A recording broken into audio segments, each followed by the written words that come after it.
Hello my dear student, welcome to the 18th lecture from CBSE class 11 chemistry from the series of atomic structure. आज का video lecture हम करने वाले हैं on electronic configuration. My dear student, this is gonna be very important. आगे के chapters के लिए भी ये आपका फाउंडेशन क्रिएट करेगा. So let's see what is the objective of today's session. आज का पहला ऑब्जेक्टिव है इस सेशन का what is electronic configuration. Obviously topic है इलेक्ट्रॉनिक कॉन्फ़िगरेशन, तो उसका मतलब क्या है हमें पहले ये समझना पड़ेगा. फिर हम समझेंगे इस इलेक्ट्रॉनिक कॉन्फ़िगरेशन के फायदे क्या है, इसका हम कहाँ यूज कर पाते हैं.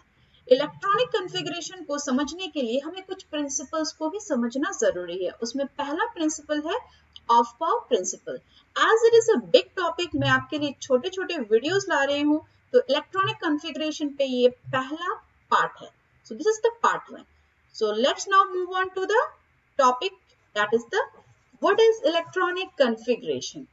इलेक्ट्रॉनिक कॉन्फ़िगरेशन को समझते हैं विद दिस पॉइंट. देखिए सोडियम का किस तरीके से सोडियम के अंदर यहाँ पे ये न्यूक्लियस है और इसके 3 शेल्स में इलेक्ट्रॉन्स का अरेंजमेंट देखिए. पहले शेल में 2 है, फिर दूसरे शेल में 8 है, फिर उसके बाद लास्ट शेल में 1 है. सिमिलरली एक और एग्जांपल लेते हैं कैडमियम का, जिसका एटॉमिक नंबर 48 है और वहां पे देखिए किस तरीके से एटम्स का अरेंजमेंट है. ये जो एटम के अंदर इलेक्ट्रॉन की डिस्ट्रीब्यूशन है is known as electronic configuration.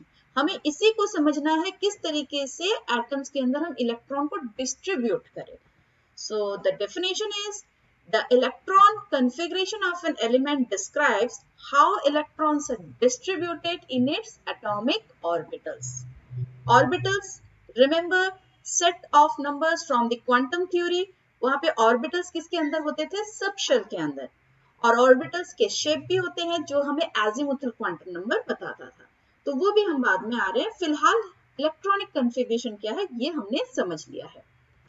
अब आते हैं थोड़ा सा और डिटेल में. जैसे ये सोडियम का हमने एग्जांपल से सेट किया हुआ है. आपके हेल्प के लिए मैंने डेफिनेशन दोबारा डाल दिया है.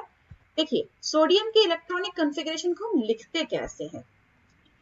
1s2, 2s2, 2p6 and 3s1. इस तरीके से यहाँ पे जो एटम के अंदर इलेक्ट्रॉन्स की अरेंजमेंट है हम उसको ऐसे नोटेशन से रिप्रेजेंट करते हैं. अब इन नोटेशन का मतलब क्या है, ये 1 क्या है, ये s क्या है.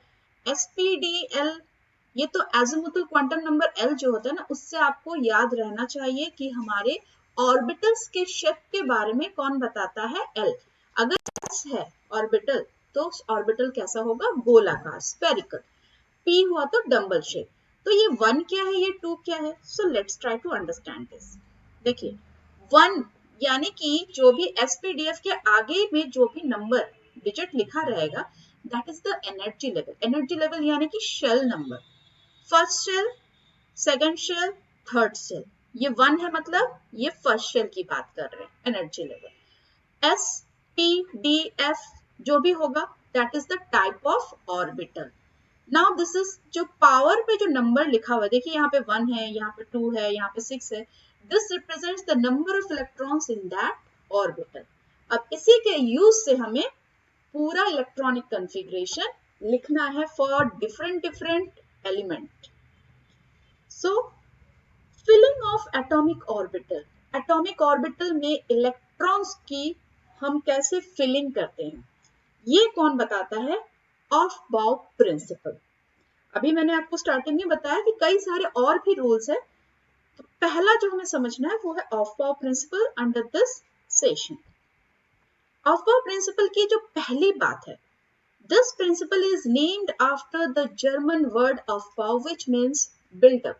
My dear student, mind my words कि ऑफबाउ किसी साइंटिस्ट का नाम नहीं है. जनरली अभी जो हम पढ़ते आए हैं अभी तक till now, there are lots of thing, जो रूल्स हैं, जो मॉडल्स हैं, वो जनरली उस साइंटिस्ट के नाम पे रखा गया है जो उन्होंने डिस्कवर किया है. But Aufbau principle is the word which is derived from a language. इसका एक मीनिंग है, ये MCQ में आता है. Next point from Aufbau principle.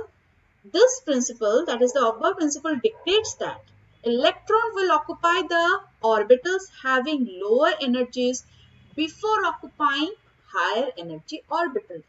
यानी कि हमें पहले ऑर्बिटल्स की एनर्जी पता होनी चाहिए। जिस ऑर्बिटल की एनर्जी कम होगी वहां पे इलेक्ट्रॉन हम पहले फिल करेंगे, उसके बाद धीरे धीरे इंक्रीजिंग ऑर्डर में जैसे जैसे एनर्जी बढ़ती जाएगी वैसे वैसे हम उनमें इलेक्ट्रॉन डालते जाएंगे, बट पहले सबसे लोएस्ट वाले में डालेंगे, फिर उसके बाद जिसका थोड़ा ज्यादा होगा फिर उसका थोड़ा ज्यादा होगा, इस तरीके से हम मूव ऑन करेंगे। Next point is that energy of an orbital is calculated by the sum of principal and the azimuthal quantum number। अब सवाल आता है कि भाई एनर्जी कैसे पता चले? एनर्जी इंक्रीजिंग ऑर्डर में होना चाहिए, जिसकी एनर्जी कम उसमें पहले इलेक्ट्रॉन डालेंगे, that is fine, but how we are going to know that which one is having lower energy and which one is going to have higher energy? तो energy का calculation हम कैसे करते हैं?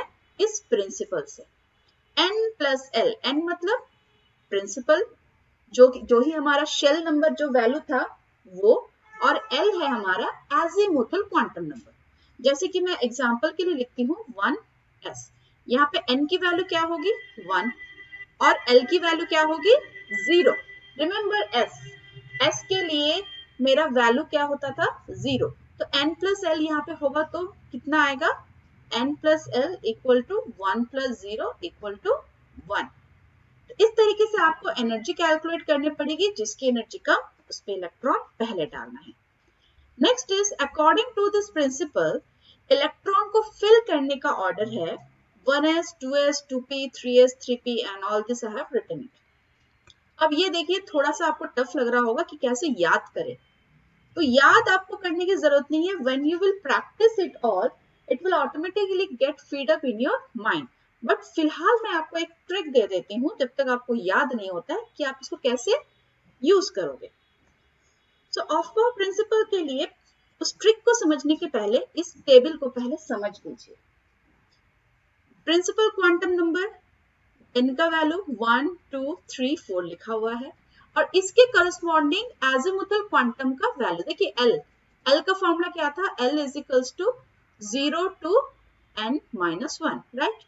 तो अगर मेरा n का वैल्यू 1 है तो l का वैल्यू क्या होगा 0, और अगर 0 है तो वहां पे ये हो गया n और मेरा ऑर्बिटल क्या हो जाएगा f।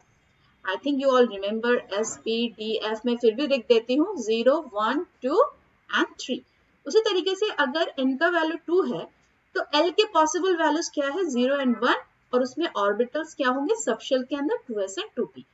इसी चीज को अगर मैं थोड़ा सा सजा के लिखूं like this, 1s for first, 2s and 2p it is found in second principal quantum number, 3s 3p 3d in third, 4s 4p 4d 4f is in fourth, similarly 5s 5p 5d 5f fifth में। I hope this is clear. Now comes a trick by which you can remember all the sequence, that is called diagonal rule of electron filling order. Diagonal rule देखिए इस तरीके से diagonally cut कीजिए। Direction is very important, direction is like this, यानी पहला orbital जो fill up होगा that is 1s। Next कौन सा फिलअप होगा 2s, 1s ये इस तरीके से जाएगा 1s के बाद जा रहे हैं 2s, फिर 2s के बाद किसको फिल करना है हमें 2p, then 3s, उसके बाद 3s के बाद हम कहा जाएंगे 3p 4s, और उसके बाद 4s को फिलअप करने के बाद हम जाएंगे 3d 4p 5s। अब इसको मैच कर लीजिए, ये देखिए ऑर्डर आपको सेम टू सेम लगेगा। अगर इनकेस आपको अभी याद नहीं हो रहा है आप इस डायगोनल रूल को याद रख सकते हैं। So this is for today's session.